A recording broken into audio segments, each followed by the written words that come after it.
تو دین میں صراط المستقیم ایسے راستے کو کہتے ہیں جس میں نہ افراط ہو نہ تفریط ہو۔ اب افراط کسے کہتے ہیں اور تفریط کسے کہتے ہیں؟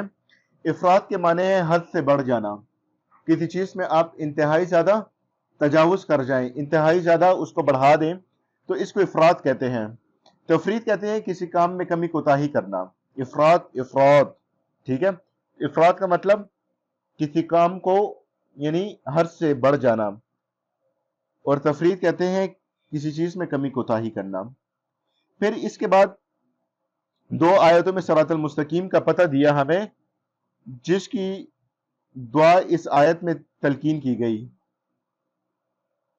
اور ارشاد ہوتا ہے پھر ہمیں صراط الذین انعمت علیہم، یعنی اگلی جو آیت ہے صراط الذین انعمت علیہم، یہاں پہ ہمیں صراط المستقیم کا پتہ دیا جا رہا ہے کہ صراط المستقیم کون سا راستہ ہے، کن لوگوں کا راستہ اور کن لوگوں کے راستے سے ہم نے بچنا ہے۔ اور اس دعا میں کس آیت کی، یعنی اس آیت میں ہمیں تلقین کی گئی ہے، یعنی آپ لوگ دعا کریں، یعنی صراط المستقیم مانگیں، یعنی ان لوگوں کا راستہ مانگیں جن پر اللہ تعالیٰ نے انعام کیا۔ اب اللہ تعالیٰ کا انعام کن لوگوں پر ہوا، قرآن کی ہی ایک دوسری جگہ پہ آیت ہمیں ملتی ہے کہ کن لوگوں پر اللہ تعالیٰ نے انعام کیا۔ بعض وقت قرآن کی تفصیل ہم قرآن بالقرآن سے کرتے ہیں۔ ہم نے ابتدائی درس میں پڑھے تھے کہ قرآن کی تفسیر قرآن بالقرآن بھی ہوتا ہے، قرآن بالحدیث بھی ہوتی ہے، قرآن بالصحابہ بھی ہوتی ہے، قرآن باللغت بھی ہوتی ہے۔ تو بعض وقت قرآن کی تفصیل ہمیں قرآن سے مل جاتی ہے، جب قرآن سے نہیں ملے گی ہم احادیث کی طرف جائیں گے، پھر احادیث میں نہیں ملے گی تو ہم سنت رسول دیکھیں گے، ٹھیک ہے۔ تو یہاں پہ جو آیت ہمیں ایک جگہ پہ ملتی ہے تو وہاں پہ ان چار لوگوں کا ذکر ہمیں ملتا ہے کہ کن لوگوں پر اللہ تعالیٰ نے انعام کیا۔ الذین انعم اللہ علیہم من النبیین والصدیقین والشہداء والصالحین، یعنی وہ لوگ جن پر اللہ کا انعام ہوا، یعنی وہ انبیاء ہیں، من النبیین انبیاء ہیں، والصدیقین اور وہ صدیقین ہیں، والشہداء اور شہداء ہیں، والصالحین اور صالحین ہیں۔ یہ جو چار درجات بتائیں اللہ تعالیٰ نے، یہ ایسے لوگ ہیں جن پہ اللہ رب العزت کا انعام ہوا۔ انبیاء تو وہ ہیں جن کے بارے میں آپ کو پتا ہے کہ اللہ رب العزت نے جن کی طرف کتابیں بھیجی ہوتی ہیں یا نئی شریعت کے ساتھ ان کو امت کی طرف بھیجا ہوتا ہے کہ وہ امت کو تعلیمات دیں، ان کو بتائیں کہ ان کو اللہ تعالیٰ سے اللہ تعالیٰ کی معرفت بتائیں کہ اللہ ایک ہے، اس کے ساتھ کوئی شریک نہیں، وہی عبادت کے لائق ہے، اور یہ جو کتاب ہے اللہ کی دی ہوئی کتاب ہے، اس پہ عمل کریں۔ ہم اللہ کی طرف سے بھیجے ہوئے انبیاء ہیں، رسول ہیں، پیغمبر ہیں، تو یہ انبیاء لوگ ہیں، ان کے اوپر اللہ تعالیٰ کا انعام ہوتا ہے۔ دوسرے لوگ صدیقین ہیں، انبیاء کی امت میں سب سے زیادہ رتبے والے ہوتے ہیں یہ لوگ، یعنی امت میں جو سب سے زیادہ رتبے والے لوگ ہیں وہ یہ صدیقین ہیں، یعنی جن میں کمالات باطنی بھی ہوتے ہیں، یعنی انہوں نے اتنا مجاہدہ کیا ہوتا ہے کہ یہ کمالات باطن تک پہنچے ہوتے ہیں، یعنی اس کے مراحل طے کیے ہوتے ہیں۔ عرف میں ایسے لوگوں کو اولیاء کہتے ہیں، صوفی کہتے ہیں، درویش کہتے ہیں۔ یعنی امت میں حضور پاک صلی اللہ علیہ وسلم کی امت میں، یعنی انبیاءوں کی امت میں ایسے نیک لوگ ہوتے ہیں جو ان کی اتباع کر کے ایک کامل مقام تک پہنچ جاتے ہیں، جو عرف میں اولیاء کہلاتے ہیں۔ تو صدیقین سے یہ لوگ مراد ہیں، ان کے اوپر بھی اللہ تعالیٰ کا انعام ہوتا ہے۔ شہداء وہ لوگ ہیں جو دین کی خاطر، دین کی محبت کی خاطر، دین کی سربلندی کی خاطر، حق اور باطل کی خاطر اپنی جانوں کو قربان کر دیتے، اپنے خون کا نذرانہ اللہ کی حضور پیش کرتے ہیں۔ صدیقین سے وہ لوگ مراد ہیں، اور صلحاء سے وہ لوگ مراد ہیں جو شریعت کے پورے پورے متبع ہوتے ہیں، شریعت کی اتباع کرنے والے ہوتے ہیں، یعنی واجبات، مستحبات، سنتوں کا، فرائض کا، ہر ایک چیز کا خیال رکھتے ہیں۔ تو یہ ایسے لوگ نیک اور دیندار لوگ کہلاتے ہیں۔ تو یہی جو صلحاء ہیں، یہی اسی مجاہدے کے بعد صدیقین کے مقام تک پہنچ جاتے ہیں۔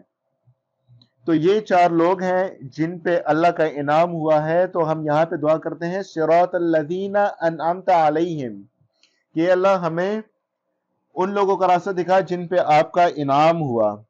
ایک اور جگہ پہ بھی ہمیں انعم اللہ کے بارے میں آیت ملتی ہے، وَمَن يُطِعِ اللَّهَ وَرَسُولَهُ فَأُولَئِكَ مَعَ الَّذِينَ أَنْعَمَ اللَّهُ عَلَيْهِمْ، یعنی رب تعالیٰ اور رسول کے ماننے والے ان کے ساتھ ہوں، یعنی وَمَن يُطِعِ اللَّهَ وَرَسُولَهُ یعنی رب اور رسول کے ماننے والے ان کے ساتھ ہوں گے. فَأُولَٰئِكَ مَعَ الَّذِينَ أَنْعَمَ اللَّهُ عَلَيْهِمْ جن پر رب تعالیٰ کا انعام ہے، خاص انعام ہے، تو وہاں پہ یہی نبی، صدیق، شہید اور صالح لوگ مراد ہیں، اور یہی بہترین ساتھی اور یہی اچھے رفیق ہیں. اور انہی لوگوں پر اللہ رب العزت کا کیا ہے؟ انعام ہے. تو یہ لوگ اتباع کرنے والے لوگ ہیں. کن کی؟ انبیاؤں کی، اللہ اور رسول کے ماننے والے لوگ ہیں. تو پھر یہی اسی درجے میں آتے ہیں، یا تو وہ صدیقین ہوں گے، یا شہداء ہوں گے، یا صالحین ہوں گے. تو اس آیت میں مثبت اور ایجابی طریقے سے صراط المستقیم کو متعین کیا گیا، اور ان چار طبقوں کے حضرات اسی راستے پر چلے ہیں، اور یہی صراط المستقیم پہ چل کے ان پر اللہ تعالیٰ کا انعام ہوا. اس کے بعد جو اگلی جو آیت کا جز ہے اس میں سلبی اور نفی صورت بیان کی گئی ہے، یعنی نفی بتائی گئی ہے. غیر المغضوب علیہم ولا الضالین، غیر المغضوب یعنی نہ کہ ان لوگوں کا راستہ جن پر آپ کا غضب کیا گیا. اب غضب کن لوگوں پر ہوا؟ مغضوب علیہم سے کون سے لوگ مراد ہیں؟ تو غیر المغضوب علیہم سے وہ لوگ مراد ہیں جو دین کے احکام کو جاننے پہچاننے کے باوجود اس پر عمل نہیں کرتے تھے، اتباع نہیں کرتے تھے. کس وجہ سے؟ اپنی شرارت کی وجہ سے، نفسانی اغراض کی وجہ سے، نفسانی خواہشات کی وجہ سے دین کے احکامات کو چھوڑ دیتے تھے. سب کچھ جانتے تھے وہ لوگ کہ اللہ ایک ہے، رسول ہے، رسول کی تعلیمات ہے، اللہ ہم سے یہ فرما رہے ہیں، رسول ہم سے یہ فرما رہے ہیں، لیکن اتباع نہیں کرتے تھے. جاننے کے باوجود ان پہ عمل نہیں کرتے تھے. کس وجہ سے؟ اپنی شرارتوں کی وجہ سے، نفسانی اغراض کی وجہ سے، نفسانی خواہشات کی وجہ سے، اپنی شہوات کی وجہ سے ان احکامات کی خلاف ورزی کرتے تھے. بالفاظ دیگر احکام الہی کی تعمیل میں کوتاہی کرتے تھے، یعنی تفرید کرتے تھے. اور یہ قوم یہود تھی جو سب کچھ جاننے کے باوجود اللہ کے احکام کی پیروی نہیں کرتے تھے، اتباع نہیں کرتے تھے، تفرید سے کام لیتے تھے، یعنی کمی کوتاہی کرتے تھے. جو چیز حلال ہے اپنے اوپر حرام کر دیتے تھے، جو چیز حرام ہے اس کو حلال کر دیتے تھے، انبیاؤں کے اوپر ظلم کرتے تھے. تو یہ قوم یہود مغضوب علیہم سے مراد ہے. اور آج بھی جو شریر قوم ہے وہ قوم یہود ہے، اور قرآن میں آگے آئے گا کہ قوم یہود جو یہودی ہیں وہ آپ کے کبھی دوست نہیں ہو سکتے، یہ کافر آپ کے دوست نہیں ہو سکتے، ان سے بچ کے رہیے گا. آج بھی جو مسلمان کی کمر میں جو چھرا گھساتے ہیں وہ یہ قوم یہود ہیں، یہ کفار ہی ہیں. سامنے کچھ ہوتے ہیں لیکن مسلمان کی پیٹھ پہ جو خنجر گھونپتے ہیں وہ یہی قوم یہود ہیں، یہی کفار ہیں. سامنے تو آپ کے دوست ہوں گے لیکن پیچھے آپ کی کمر میں جو خنجر گھسائیں گے وہ یہی لوگ گھسائیں گے. آج فلسطین کے مسلمانوں کے جو ٹکڑے ٹکڑے ہو رہے ہیں وہ اس کے پیچھے انہی قوم کا ہاتھ ہے. تو قرآن میں آیا ہے کہ یہ قوم شریر ہے، شرارت، ہمیشہ شرارت یہی قوم کرے گی. تو ان لوگوں کے اوپر اللہ کا غضب ہے، ابھی بھی اور پہلے بھی. وَلَضَّالِّينَ، وَلَضَّالِّينَ سے کون سے لوگ مراد ہیں؟ ضالین سے مراد وہ لوگ ہیں جو ناواقفیت اور جہالت کے سبب دین کے معاملے میں غلط پیروی کرتے تھے، یعنی غلط راستے پہ چلتے تھے، یعنی دین کے معاملات کو سمجھنے کی کوشش نہیں کرتے تھے، بس اپنی طرف سے باتیں نکال کے اس پہ چلنے کی کوشش کرتے تھے. یعنی دین کی مقررہ حدود سے نکل کر افراط کرتے تھے، اور افراط سے کام لیتے تھے، اور افراط میں مبتلا ہو گئے تھے، یعنی حد سے بڑھ جاتے تھے. اور اس سے کون سے لوگ مراد ہیں؟ نصارہ مراد ہیں. نصارہ یعنی عیسائی مراد ہیں. افراط سے کس طرح سے کام لیتے تھے؟ نبی کی تعظیم میں اتنے بڑھ جاتے تھے کہ نبی کو اللہ کا بیٹا بنا دیتے تھے. عزیر علیہ السلام کو اللہ کے بیٹا بنا دیا، عیسیٰ علیہ السلام کو اللہ کا بیٹا بنا دیا. نعوذ باللہ یہودیوں نے فرشتوں کو اللہ کی بیٹیاں بنا دی. تو یہ افراط تفرید سے کام لیتے تھے. تو اسی وجہ سے ان کو مغضوب سے بھی پکارا گیا کہ ایسے لوگ جن پر غضب کیا گیا، ان لوگوں کے راستے پہ یا اللہ ہمیں نہ چلا، اور نہ کہ ان لوگوں کے راستے پر چلا جو لوگ راستے سے بھٹک گئے تھے. عیسائی بھٹک گئے تھے، عیسیٰ علیہ السلام کو اللہ کا بیٹا بنا دیا تھا، اور عیسیٰ علیہ السلام کو صلیب پہ چڑھا کے نعوذ باللہ کہتے تھے کہ انہوں نے ہمارے گناہوں کا کفارہ دے دیا، بس ہم جو بھی کریں گے بس ہم بخشے گئے لوگ ہیں، ہماری بخشش ہوئی بھی ہے. تو یہ لوگ افراد سے کام لیتے تھے اور نبی کے تعظیم میں اتنے بڑھ گئے تھے، جیسے میں نے ابھی بتایا کہ خدا کا بیٹا بنا دیا. اور ایک طرف ظلم کی اتنی انتہا تھی کہ انبیاء کی بات ہی نہیں مانتے تھے اور انبیاء کو قتل کرتے تھے اور بہت دردناک طریقے سے ان کو قتل کرتے تھے اور ان پہ زیادتی کرتے تھے، یہاں تک کہ انبیاء کو آرے سے بیچ میں سادہ کر دیتے تھے، ایسی ان کو تکلیف پہنچاتے تھے. تو یہی وہ لوگ ہیں جن پہ غضب کیا گیا اور یہی وہ لوگ ہیں جن کو راستے سے گمراہ کیا گیا. تو یہاں پہ اللہ رب العزت ہمیں بتا رہے ہیں کہ آپ دعا مانگیں تو دعا میں وہ راستہ مانگے جن پر میں نے لوگوں پر انعام کیا، اور وہ انعام ان 4 طبقات کے لوگوں پر کیا گیا، اور ان لوگوں کے راستے سے بچے جن پہ غضب کیا گیا اور جو والین ہیں جو گمراہی کی طرف چلے گئے. یہاں پہ پھر ہمیں ایک نقطہ ملتا ہے صراط المستقیم میں کہ صراط المستقیم کی جگہ اگر اللہ تعالیٰ کہتے تھے، یہاں پہ ایک نقطہ ہمیں مل رہا ہے، ایک علم کا دروازہ کھل رہا ہے کہ اللہ رب العزت نے صراط المستقیم کو کیوں متعین کیا.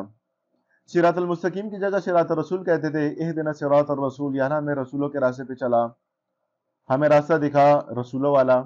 یا ڈائریکٹ بتا دے صراط القرآن، اہدنا صراط القرآن، یا اللہ ہمیں قرآن والا راستہ دکھا.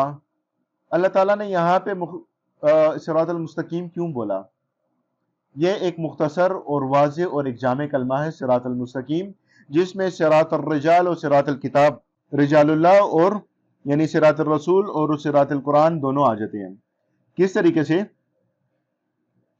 یعنی پوری کی پوری جو تعلیمات ہمیں جو قرآن کی ملتی ہیں وہ حضور پاک صلی اللہ علیہ وسلم نے دی ہیں، ٹھیک ہے؟ اور جو پورا قرآن ہے یہ در حقیقت صراط المستقیم ہے، اور صراط المستقیم کی پوری جو تشریح ہے وہ یہ قرآن ہی ہے.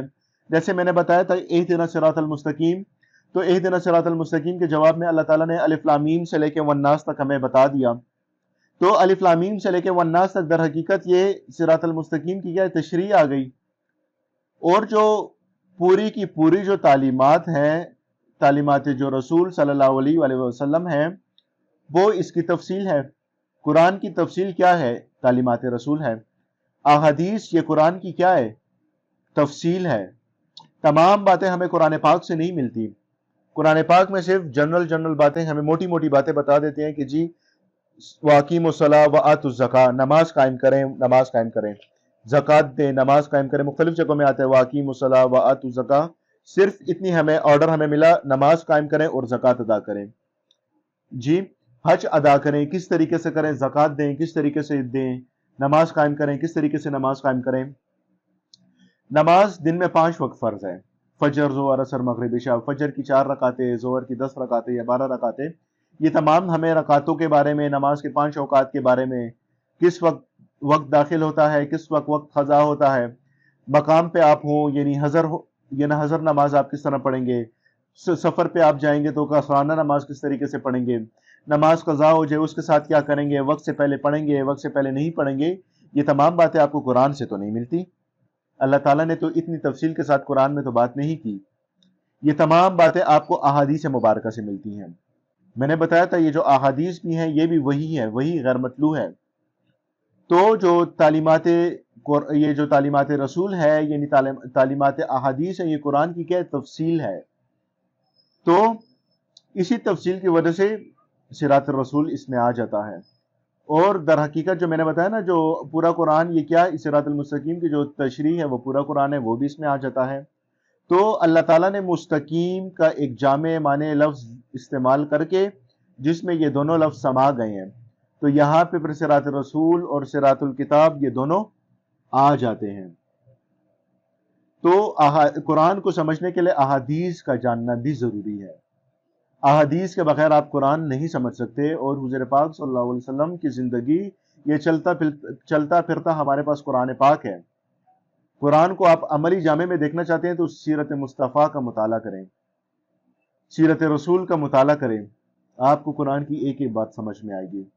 اونٹوں میں زکوٰۃ کس طریقے سے دینی ہے، بھینسوں میں کس طریقے سے دینی ہے، گائے میں کس طریقے سے دینی ہے، سونا چاندی میں کس طریقے سے دینی ہے، کھیتوں کی جو زکوٰۃ ہے، جو زراعت ہے اس کی زکوٰۃ کس طریقے سے دینی ہے. تو یہ تمام زکوٰۃ کے بارے میں آپ کو قرآن میں تو نہیں ملے گا، قرآن میں صرف یہ ملے گا واقیم الصلاۃ، زکوٰۃ آپ ادا کریں۔ کس حساب سے دینی ہے، کتنے عرصے بعد دینی ہے، کن لوگوں کو دینی ہے، کن لوگوں کو نہیں دینی ہے، یہ تمام باتیں آپ کو احادیث سے ملیں گی۔ تو قرآن کو سمجھنے کے لیے احادیث کا جاننا بھی ضروری ہے، اور قرآن کی جو تفصیل ہے وہ احادیث مبارکہ ہیں۔ اب یہاں پہ ایک اور بات بھی ضروری ہے جس کا جاننا انتہائی زیادہ ضروری ہے، کہ اللہ تعالیٰ نے جو مستقیم کی ایجابی اور سلبی دونوں پہلو بتا دیے، انعمت علیہم والا بھی اور غیر المغضوب علیہم والا بھی، اور بتا دیا کہ صراط المستقیم کو اس طرح متعین فرمایا کہ جو سیدھا تم راستہ چاہتے ہو تو سیدھا راستہ جاننے کے لیے تم ان لوگوں کو تلاش کرو اور ان لوگوں کے طریق کو اختیار کرو۔ کیسے لوگوں کو تلاش کرو؟ جن پہ اللہ تعالیٰ کا انعام ہوا۔ صرف کتاب سے رہنمائی حاصل کر کے زندگی گزارنا اور کتاب سے رہنمائی حاصل کر کے تربیت یافتہ ہونا یہ نہیں ہو سکتا۔ کتاب صرف آپ کی رہنمائی کرے گا، کتاب صرف آپ کو ڈائریکشن بتائے گا، کتاب انسان کی تربیت نہیں کرتی۔ قرآن سے آپ اپنی تربیت نہیں کر سکیں گے جب تک آپ ایک ہدایت یافتہ بندے کے پاس نہ چلے جائیں، ایسا ہدایت یافتہ بندہ جس کی زندگی میں عملی طور پہ قرآن پاک موجود ہو۔ یہ سمجھنے کی بات ہے کہ آپ کہیں کہ میں قرآن پڑھ کے بس ہدایت یافتہ ہو گیا ہوں اور قرآن پڑھ کے میری تربیت ہو گئی ہے، تو یہ ناممکن سی بات ہے۔ کتاب سے انسان کی تربیت نہیں ہوتی ہے، کتاب سے انسان کو رہنمائی حاصل ہوتی ہے۔ آپ جو بھی کتابیں پڑھیں، کتاب آپ کو ایک ڈائریکشن بتائے گا، کتاب آپ کی صرف رہنمائی کرے گا۔ اگر آپ نے تربیت یافتہ ہونا ہے تو انسانوں کی صحبت میں بیٹھیں گے، ایسے انسان جو ہدایت یافتہ ہو، جن کی تربیت ہوئی ہو۔ مثال کے طور پہ ایک اسٹوڈنٹ ہے، ایک طالب علم ہے، وہ یونیورسٹی سے 5 سال 6 سال لگا کے ڈاکٹری کا کورس کرتا ہے، MBBS کرتا ہے، لیکن جب وہ 5 سال پڑھ کے ڈگری حاصل کرتا ہے تو اس سے ڈائریکٹ کوئی علاج نہیں کرواتا، اس کو ڈائریکٹ کوئی ڈاکٹر نہیں کہتا، جب تک وہ اسٹوڈنٹ کسی ڈاکٹر کی صحبت میں بیٹھ کے پریکٹیکل طریقے سے اس کو نہ سیکھ لے۔ وہ 2 سال کی ہاؤس جاب کرتا ہے، 3 سال کی ہاؤس جاب کرتا ہے، ٹریننگ لیتا ہے، یعنی تربیت یافتہ ڈاکٹروں سے، ان ڈاکٹروں سے جن کے پاس ایکسپیرینس ہوتا ہے، جو مریضوں کا علاج کرتے ہیں، ان کی صحبت میں بیٹھ کے ان سے سیکھتا ہے، تو پھر وہ ڈاکٹر بنتا ہے۔ یعنی کتابوں سے تو اس کی تربیت نہیں ہوئی، تربیت اس کے ڈاکٹرز اب کر رہے ہیں کہ آپ نے علاج کس طریقے سے کرنا ہے، آپریشن کس طریقے سے کرنا ہے، انسان کو کس طریقے سے چیرا دینا ہے، اس کے اندر سے کس طریقے سے فاسد مادہ نکالنا ہے، پھر اس کو کس طریقے سے ٹانکے لگا کے سینا ہے، یہ کتابوں سے انسان نہیں سیکھتا، وہ کسی ڈاکٹر کی صحبت میں بیٹھ کے سیکھے گا۔ یعنی انسان کی کون تربیت کر رہا ہے؟ انسان ہی کر رہا ہے۔ ایک اسٹوڈنٹ 5 سال پڑھ کے انجینئرنگ کرتا ہے، ڈگری لیتا ہے، تو پھر وہ 2-3 سال کیا کرتا ہے؟ انٹرنشپ کرتا ہے، اور پھر وہاں پہ سیکھتا ہے، انجینئرز کے ساتھ بیٹھ کے پریکٹیکل طریقے کے ساتھ پریکٹیکل کرتا ہے، پریکٹیکل طریقے سے وہ سیکھتا ہے۔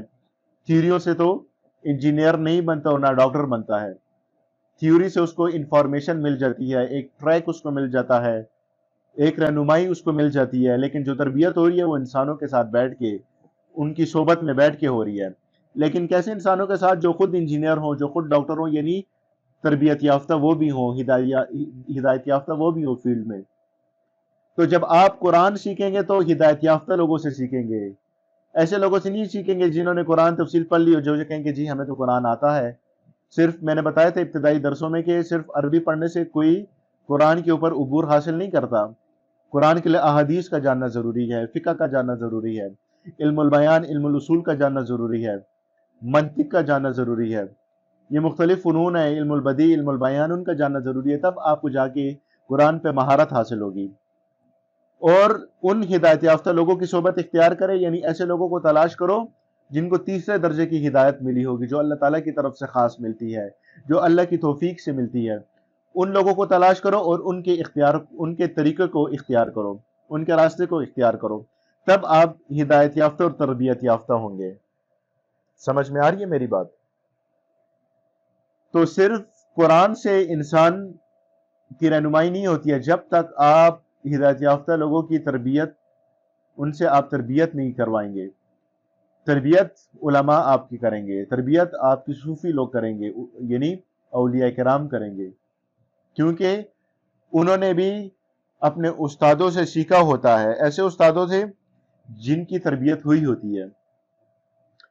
علم کے ساتھ عمل کا ہونا ضروری ہے، عمل کے ساتھ علم کا ہونا ضروری ہے۔ علم کے بغیر عمل ادھورا، اور عمل کے بغیر علم ادھورا، یہ لازم ملزوم ہے۔ علم ہو عمل نہ ہو پھر بھی تباہی کا ذریعہ بن سکتی ہے یہ بات، اور عمل ہو اور علم نہ ہو تو تب بھی خطرے کی بات ہے، دونوں کا ہونا ضروری ہے۔ جو علم ہے، جو علماء ہیں، یہ آپ کے ظاہر پہ کام کرتے ہیں، آپ کی جو تربیت ہے، جو آپ کا جو حلیہ ہے، وہ سنت کے مطابق لے کے آتے ہیں، آپ کو مسائل بتاتے ہیں، آپ کے ظاہر پہ کام کرتے ہیں۔ جو اولیاء کرام ہیں وہ آپ کے باطن پہ کام کرتے ہیں، آپ کے نفس پہ کام کرتے ہیں، آپ کی روحانیت پہ کام کرتے ہیں۔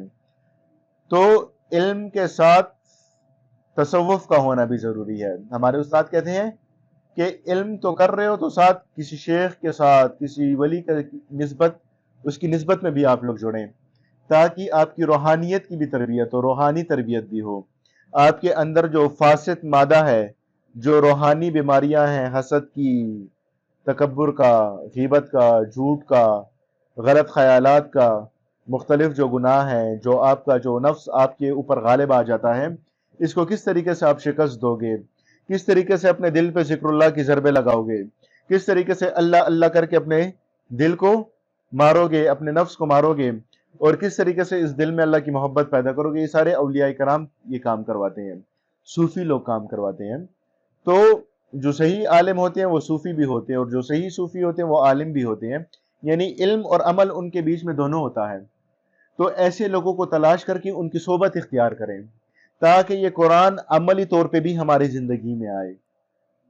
تو صراط المستقیم سے یہ لوگ مراد ہے کہ انعم اللہ، یعنی انعمت علیہم، جن پہ اللہ تعالیٰ کا انعام ہوا، یعنی جن لوگوں پر اللہ تعالیٰ نے انعام کیا، انعام سے یہ لوگ مراد ہیں۔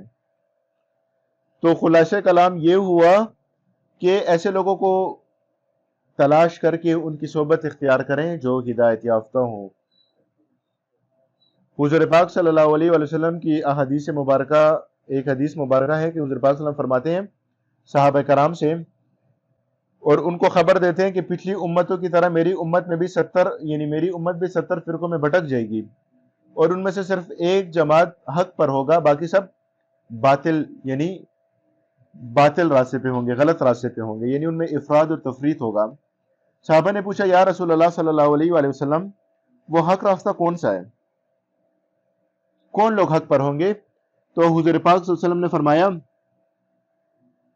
یعنی وہ جماعت حق پر ہوگی جو میرے اور میرے صحابہ کے طرز پر ہو، یعنی میرے اور میرے صحابہ کے طریقے کو اپنائیں، یعنی میرے اور میرے صحابہ کی اتباع کریں، وہ لوگ حق کے راستے پہ ہوں گے۔ آج ہم معاشرے میں دیکھیں کہ ہم بہت سارے کاموں کو بھی اسلام کا نام دے دیتے ہیں، بہت سارے مختلف بدعات ہیں ہمارے معاشرے میں، ہم ان کو اسلام کا نام دیتے ہیں اور دین کا حصہ سمجھ کے وہ کام کرتے ہیں پابندیوں کے ساتھ، یعنی ہر مہینے میں ہر کام ہم نے خاص کیے ہوئے ہیں کہ اس مہینے میں یہ کام خاص ہے، اس مہینے میں اس کام کو ہم خاص سمجھتے ہیں، تو وہ مختلف بدعات کی صورت میں ہم اس کو کرتے ہیں۔ ایک میزان میں بتاتا ہوں، ایک ترازو میں بتاتا ہوں کہ اگر آپ کسی بات کو یہ اندازہ لگاتے ہیں کہ یہ بات صحیح ہے یا غلط ہے، تو اس کو اس میزان میں رکھیں، اس کے ایک سائڈ پہ رکھیں، ایک پلڑے پہ رکھیں، اور اس کو تولیں۔ اگر برابر ہے، کمپیئر ہو رہا ہے ان کا، تو ٹھیک ہے، بات صحیح ہے۔ اگر نہیں ہو رہا تو آپ بول دیں کہ یہ بات ٹھیک نہیں ہے، ہمارے اسلام میں یہ بات نہیں ہے۔ تو وہ میزان کیا ہے کہ ایک سائڈ پہ حضور پاک صلی اللہ علیہ وسلم اور ان کے صحابہ کے طور طریقوں کو رکھیں کہ انہوں نے یہ کام اس طریقے سے کیا، اب ہمارے معاشرے میں یہ کام اس طریقے سے ہو رہا ہے، ان کو کمپیئر کریں، ان کو تولیں، اگر ان کا وزن برابر آ رہا ہے، کمپیئر ہو رہا ہے، وہ کام کی مناسبت آ رہی ہے، یعنی وہ دونوں کام موافق ہو رہے ہیں، تو یہ ٹھیک ہے۔ اگر وہ کام صحابہ نے اس طریقے سے نہیں کیا، حضور پاک صلی اللہ علیہ وسلم نے اس طریقے سے نہیں کیا، اس طریقے سے تعلیمات نہیں دی، تو یہ کام ٹھیک نہیں ہے۔ پھر اس کام کے بارے میں علماؤں سے پوچھیں کہ آیا یہ کام ہم کس طریقے سے کریں جو شریعت کے مطابق ہو جائے. بہت سارے ہمارے معاشرے میں کام ہے جن کو ہم جانتے ہوئے اس کو غلط طریقے سے کر رہے ہیں، یعنی جانتے ہوئے اس میں افراط اور تفریط کر رہے ہیں. ہم جانتے ہیں کہ اسلام ہمیں اس کام کا حکم دے رہا ہے، لیکن جاننے کے باوجود اپنی نفسانی خواہشات کی وجہ سے اسلام کی تعلیمات کو پیچھے رکھ کے ہم کرتے ہیں کہ یار یہ تو بس خیر ہے، زندگی ہے، وہ ایک ہی دفعہ تو یہ کام کیا جاتا ہے، کر لیں گے، کوئی مسئلہ نہیں ہے. تو وہاں پہ ہم اسلام کی تعلیمات کو پیچھے کر دیتے ہیں اور اپنی نفسانی خواہشات کو آگے کر دیتے ہیں. تو افراط تو ہم بھی کر رہے ہیں. بعض وقت بہت سارے کام ہم کرتے ہیں لیکن اس کے بارے میں ہمیں پتہ نہیں ہوتا، ہم اس کو جاننے کی کوشش نہیں کرتے، تو تفریط بھی کر رہے ہیں، کمی کوتاہی بھی کر رہے ہیں. تو آج ہمارے معاشرے میں بھی افراط اور تفریط سے کام لیا جا رہا ہے.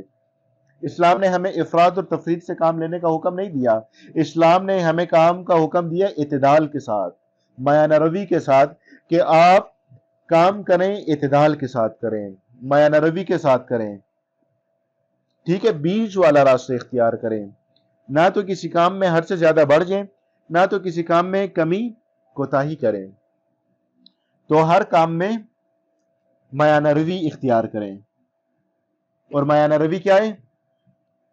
میانہ روی آپ کو کس طریقے سے پتہ چلے گی؟ سیرت رسول سے اور صحابہ کرام کی زندگیوں سے آپ کو پتہ لگے گا کہ یہ کام ٹھیک ہے یا ٹھیک نہیں ہے. تو قرآن کو جاننے کے ساتھ ساتھ قرآن پہ عمل کرنے کی بھی کوشش کریں گے تو ہماری زندگی آسان ہوگی، ہماری زندگی سکون والی ہوگی. تو یہ تھی بات غیر المغضوب علیہم ولا الضالین اور آمین میں. تو یہاں سے ہمیں ایک اور نقطہ بھی ملتا ہے کہ دعا ہم کس طریقے سے کریں. یعنی سورۃ الفاتحہ ایک بہت جامع سورت ہے جو اللہ تعالیٰ نے اپنے اور اپنے بندے کے درمیان تقسیم کی ہوئی ہے. اور سورۃ الفاتحہ یہ قرآن کا راز ہے، اور قرآن کا راز ایاک نعبد و ایاک نستعین ہے. اس قرآن میں قرآن کے تمام مضامین کو لے کے آئے ہیں. یہ قرآن متن ہے اور آگے جو الف لام میم سے والناس سے اس کی شرح ہے، کیونکہ میں نے بتایا اس میں توحید کی بھی بات ہے، رسالت کی بھی بات ہے، آخرت کی بھی بات ہے. ٹھیک ہے، انسان اپنی عاجزی کا بھی اقرار کرتا ہے، اللہ کی بزرگی بھی بیان کرتا ہے. تو اس صورت میں دیکھیں سب سے پہلے ہم نے اللہ تعالیٰ کی بزرگی بیان کی ہے، حمد و ثنا بیان کی ہے، اللہ تعالیٰ کی صفات ہم نے بیان کی ہیں. اس کے بعد اللہ تعالیٰ سے ہم نے مدد مانگی ہے. جب بھی آپ دعا کریں اللہ تعالیٰ کی خوبصورت الفاظوں میں تعریف کریں، الحمدللہ حمدن کثیرا طیبا مبارکا فیہ، اللہ تعالیٰ کی حمد و ثنا بیان کریں. اور اس حمد و ثنا کے بعد پھر اللہ تعالیٰ کی صفاتی نام لیں. ان صفاتی نام کے بعد اپنی عاجزی کا اقرار کریں. یہ میں دعا کا طریقہ بتا رہا ہوں. عاجزی اختیار کریں، اللہ تعالیٰ کی کبریائی بیان کریں اور اپنے آپ کو اللہ کے حوالے کریں. یا اللہ ہم آپ سے مدد طلب کر رہے ہیں. اور اس کے بعد اپنی حاجات پیش کریں، جیسے اے اللہ ہمیں سیدھا راستہ دکھا، حاجت آ گئی نا. اور اللہ کی حمد و ثنا، اللہ کی صفات کے بعد حضور پاک صلی اللہ علیہ وسلم پر درود و سلام بھی پیش کریں. دعا سے اول اور آخر درود و سلام بھی پیش کرنا ضروری ہے. حدیث میں ہمیں ملتا ہے جس دعا میں اول آخر درود و سلام نہ، اس کی دعا لٹک جاتی ہے، اللہ کے حضور نہیں پیش ہوتی.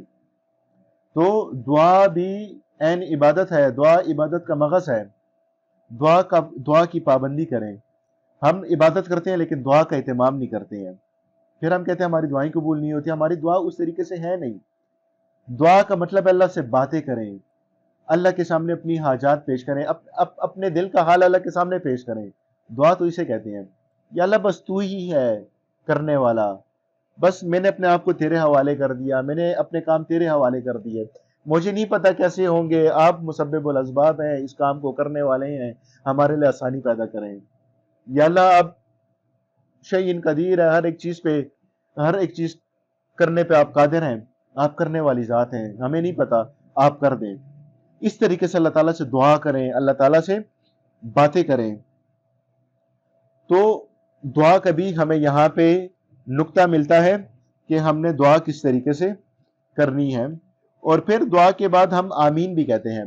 اور سورۃ الفاتحہ کے بعد بھی ہم آمین کہتے ہیں، غیر المغضوب علیہم ولا الضالین اور آمین. تو آمین پہ تھوڑی مختصر سی بات کرتے ہیں کہ دعا کے بعد آمین کہنا مستحب ہے. دعا کے بعد جو ہم آمین کرتے ہیں نا، آمین، تو آمین کرنا یہ مستحب ہے۔ تو آمین کا مطلب کیا ہے؟ آمین کا معنی ہے اے اللہ تو قبول فرما، اے اللہ آپ اس کو قبول کر دیں۔ تو ہم اہدنا الصراط المستقیم صراط الذین انعمت علیہم غیر المغضوب علیہم ولا الضالین، آمین، یہاں پہ ہم آمین کیوں کہتے ہیں؟ یہاں پہ آخر میں ہم دعا کر رہے ہیں، آخر میں اللہ تعالیٰ نے ہمیں دعا سکھائی ہے کہ اے بندے دعا اس طریقے سے کر، تو یہاں پہ ہم کیا کر رہے ہیں؟ آمین کر رہے ہیں۔ اور بخاری اور مسلم میں ہمیں ملتا ہے، حضرت ابو ہریرہ رضی اللہ تعالیٰ عنہ سے روایت ہے کہ رسول اللہ صلی اللہ علیہ وسلم نے فرمایا ہے کہ جب امام آمین کہے تو تم بھی آمین کہو۔ جب ہم فرض نماز پڑھتے ہیں جماعت کے ساتھ تو امام صاحب آمین کہتے ہیں تو آپ بھی ساتھ آمین کہیں، کیوں؟ کیونکہ جس کی آمین فرشتوں کی آمین کے ساتھ برابر آ جائے، یعنی جس کی آمین فرشتوں کی آمین کے ساتھ مل جائے، اس کے تمام گناہ معاف ہو جاتے ہیں۔ تو آمین کی کتنی زیادہ فضیلت ہے۔ ابن عباس رضی اللہ تعالیٰ عنہ نے حضور پاک صلی اللہ علیہ وسلم سے دریافت کیا کہ آمین کیا ہے، آمین کے کیا معنی ہیں؟ تو حضور پاک صلی اللہ علیہ وسلم نے فرمایا آمین کا مطلب ہے کہ اے اللہ تو قبول کر۔ جوہری رحمہ اللہ فرماتے ہیں کہ آمین کا معنی ہے کہ اسی طرح ہو جو آپ نے دعا کی ہے، یعنی اے اللہ اسی طرح ہو۔ امام ترمذی فرماتے ہیں کہ آمین کا کیا مطلب ہے؟ اے اللہ ہماری امیدوں کو نہ توڑ۔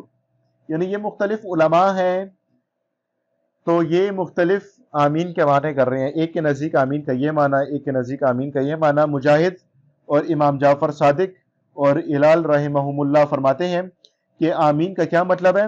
آمین اللہ کے ناموں میں سے ایک نام ہے۔ تو آمین دعا کے بعد کہنی چاہیے، یہ مستحب ہے۔ حضرت عائشہ رضی اللہ تعالیٰ عنہ سے روایت ہے کہ رسول اللہ صلی اللہ علیہ وسلم کے پاس یہودیوں کا ذکر ہو تو آپ صلی اللہ علیہ وسلم نے فرمایا کہ ہماری تین چیزوں پر یہودیوں کو بڑا حسد ہے، یہودی ہماری تین چیزوں سے حسد کرتے ہیں۔ ایک تو جمعے سے حسد کرتے ہیں، یعنی اللہ تعالیٰ نے ہمیں اس کی ہدایت دی، یعنی جمعے کی ہدایت دی، جمعے کے دن کا اہتمام کا کہا، اذان ہو جائے تو کاروبار چھوڑ دیں، خرید و فروخت چھوڑ دیں، اہتمام ہے نا۔ تو جمعے کے دن کی بڑی فضیلت ہے اور یہودی اس سے بڑی چڑ کھاتے ہیں، حسد کرتے ہیں، کیونکہ یہودیوں کو عبادت کے دن ہفتہ ملا، نصرانیوں کو عیسائیوں کو اتوار ملی، تو اسٹیپ بائی اسٹیپ مسلمانوں کو پیر کا دن ملنا چاہیے تھا، لیکن اللہ تعالیٰ نے ان سب پہ مقدم کر دیا، پہلے کر دیا، برتری دے دی کہ ان کو جمعے کا دن دے دیا، یعنی پہلے مسلمان، پھر یہودی، پھر عیسائی، ان سب پہ مقدم کر دیا، تو اس سے ان کو اس بات پہ حسد ہوتی ہے کہ وہ ہم سے پہلے ہو گئے ہیں۔ دوسرا کہ ہمارے قبلے سے بھی وہ حسد کرتے ہیں، اور تیسرا امام کے پیچھے جب ہم آمین کرتے ہیں اس سے بھی یہودی حسد کرتے ہیں۔ ابن ماجہ کی حدیث میں یوں آیا ہے کہ یہودیوں کو سلام سے حسد ہے، ہم سلام کرتے ہیں السلام علیکم ورحمۃ اللہ وبرکاتہ، السلام علیکم 10 نیکیاں ملتی ہیں، السلام علیکم ورحمۃ اللہ 20 نیکیاں، السلام علیکم ورحمۃ اللہ وبرکاتہ 30 نیکیاں، تو پورا سلام کیا کریں۔ سلام یہ سلامتی ہے اللہ کی، آپ کسی بندے کو اللہ کے سپرد کر رہے ہیں کہ تم پر سلامتی ہو، اللہ تمہیں سلامت رکھے۔ حضور پاک صلی اللہ علیہ وسلم سلام پہ پہل کرتے تھے اور صحابہ سے پہلے سبقت کر جاتے تھے۔ بعض صحابہ کہتے ہیں کہ ہم کوشش کرتے تھے کہ حضور پاک صلی اللہ علیہ وسلم پہ سبقت کر جائیں سلام پہ، لیکن زندگی میں ہم کبھی حضور پاک صلی اللہ علیہ وسلم پر سبقت نہیں کر سکے، یعنی ان سے پہلے ہم سلام نہیں کر سکے، ہمیشہ حضور نے ہی سلام کیا۔ دوسرا جو ان کو یعنی سلام سے ان کو کیا تھی؟ حسد تھا، اور آمین سے بھی ان کو حسد تھی، آمین سے بھی وہ لوگ حسد کرتے تھے۔ حضرت ابو ہریرہ رضی اللہ تعالیٰ عنہ سے مروی ہے کہ آپ صلی اللہ علیہ وسلم نے فرمایا کہ آمین اللہ کی مہر ہے اپنے مومن بندوں پر، یعنی جب آپ دعا کرتے تو مہر لگ جاتی ہے، اور یہ آمین حضور پاک صلی اللہ علیہ وسلم کے علاوہ کسی پیغمبر کو نہیں ملی، سوائے ایک پیغمبر کا ہمیں ملتا ہے کہ موسیٰ علیہ السلام کو بھی آمین ملی، یعنی موسیٰ علیہ السلام دعا کرتے تھے اور ہارون علیہ الصلوۃ والسلام موسیٰ علیہ السلام کی دعا پہ آمین کرتے تھے۔ تو حضور سے پہلے ایک نبی کو آمین ملی، موسیٰ علیہ السلام کو۔ موسیٰ علیہ السلام اور ہارون علیہ السلام یہ دو بھائی تھے، موسیٰ علیہ السلام دعا کرتے تھے، ہارون علیہ السلام اس پہ آمین کہتے تھے۔ تو آمین کی انتہائی زیادہ فضیلت ہے جو آپ کو اس درس میں معلوم ہو گئی۔ تو ہر دعا کے بعد آمین کرنی چاہیے، اور جو شخص آمین کہتا ہے، ایک شخص دعا کر رہا ہوتا ہے کہ یا اللہ ہم پہ رحم فرما، دوسرا کہتا ہے آمین، یا اللہ ہماری مغفرت فرما، دوسرا کہتا ہے آمین۔ آمین کہنے والا گویا ایسا ہے کہ جس نے بھی یہی دعا کی، یعنی اس نے اپنے حق میں بھی یہ دعا کی، یعنی اس نے یہی الفاظ دہرائے، یعنی آپ آمین کہتے ہیں اور جو دعا ہو رہی ہے تو گویا آپ نے بھی یہ الفاظ پڑھے۔ اتنی زیادہ فضیلت ہے آمین کی۔ وہ الگ اختلاف ہے کہ پھر امام کے پیچھے ہم آمین اونچا بولیں یا آہستہ بولیں، دونوں طرف ہمیں احادیث ملتی ہیں، یہ ایک اختلافی بات ہے۔ ائمہ کے نزدیک آمین کہنا چاہیے، اونچا بولیں آہستہ بولیں، ہمارے نزدیک مستحب یہ ہے کہ ہم آہستہ کہتے ہیں۔ بعض شوافی کے نزدیک، امام شافی کے نزدیک اونچا وہ لوگ بولتے ہیں، جس طرح سعودیہ میں چلے جو تو آمین وہ اونچا بولتے ہیں، ہم آہستہ بولتے ہیں، دونوں طرف احادیث ہیں۔ تو یہ نہیں ہے کہ جو اونچا بولتے ہیں تو وہ ٹھیک نہیں ہے، ہم آہستہ بولتے ہیں تو ہم ٹھیک نہیں ہے، دونوں ٹھیک ہیں۔ آمین کہنا مستحب ہے، اونچا بولیں آہستہ بولیں، لیکن ہمارے نزدیک بہتر یہ کہ آمین بولیں۔ تو الحمدللہ اللہ کے فضل و کرم سے ہماری سورۃ البقرہ کی یہ سورۃ الفاتحہ کی ترجمہ تفصیل پوری ہو گئی، اور یہ ہم نے اپنے ذہن کے مطابق اور ہم نے اپنی علم کے مطابق یہ درس کیا۔ یعنی میں نے بتایا تھا کہ جو انسان تفصیل کرتا ہے قرآن کی اور جو تفسیر بیان کرتا ہے تو یہ انسان اپنی طاقت بشریہ کے مطابق کرتا ہے۔ یہ بادشاہوں کے بادشاہوں کا کلام ہے، اللہ کا کلام ہے، اور اللہ کا کلام ایسا ہے کہ ایک جامع الفاظ میں، یعنی سمندر کو کوزے میں بند کر دینا، جامع اور مانع الفاظ ہوتے ہیں، اور ہمارے چھوٹے سے دماغ میں یہ تمام باتیں نہیں آ سکتی ہیں۔ ہمارے دماغ میں جو ہمارا دماغ قبول کر سکے گا ہم انہی باتوں کو اٹھائیں گے۔ باقی سورۃ الفاتحہ میں اور بھی احکامات ہوں گے، اور بھی باتیں ہوں گی، اور بھی نورانیت ہوگی، اور بھی حکمتیں ہوں گی، جو ہم سے زیادہ رب ہی اپنے کلام کو زیادہ جانتا ہے۔ ہمیں تفاسیر میں استادوں سے اتنا ہی ملتا ہے، اور اس کے علاوہ اور بھی حکمتیں ہیں اسٹڈی کرنے کے ساتھ ساتھ ملتی ہیں۔ انسان قرآن میں سوچ و فکر کرے تو اللہ تعالیٰ اس کا ذہن کھولتا ہے۔ تو یہ جو تفصیل کی اور یہ ہم نے تفسیر بیان کی تو یہ اپنی طاقت بشریہ کے مطابق کی۔ اللہ تعالیٰ ہماری اس ناقص محنت کو، اللہ تعالیٰ ہمارے اس ناقص درس کو قبول کرے، اور اس صورت میں جو ہم نے جو تفسیر بیان کی اس میں جو کمی کوتاہیاں ہوئی ہو اللہ پاک ہماری معاف فرمائیں، اور آپ کے سننے میں جو کمی کوتاہی ہو اللہ پاک وہ بھی معاف فرمائیں۔ اللہ پاک مجھے اور آپ کو بلکہ تمام امت مسلمہ کو اس قرآن پہ عمل کرنے کی توفیق عطا فرمائے، اور جو سورۃ الفاتحہ کی جو ہم نے ترجمہ تفسیر بیان کی ہے اللہ تعالیٰ ہمیں اس پہ بھی عمل کرنے کی توفیق عطا فرمائے، اور اس کی حکمت نورانیت ہمیں اللہ تعالیٰ نصیب فرمائے، اور اللہ تعالیٰ ہمیں اس پر عمل کرنے کی بھی توفیق عطا فرمائے۔ وآخر دعوانا ان الحمد للہ رب العالمین۔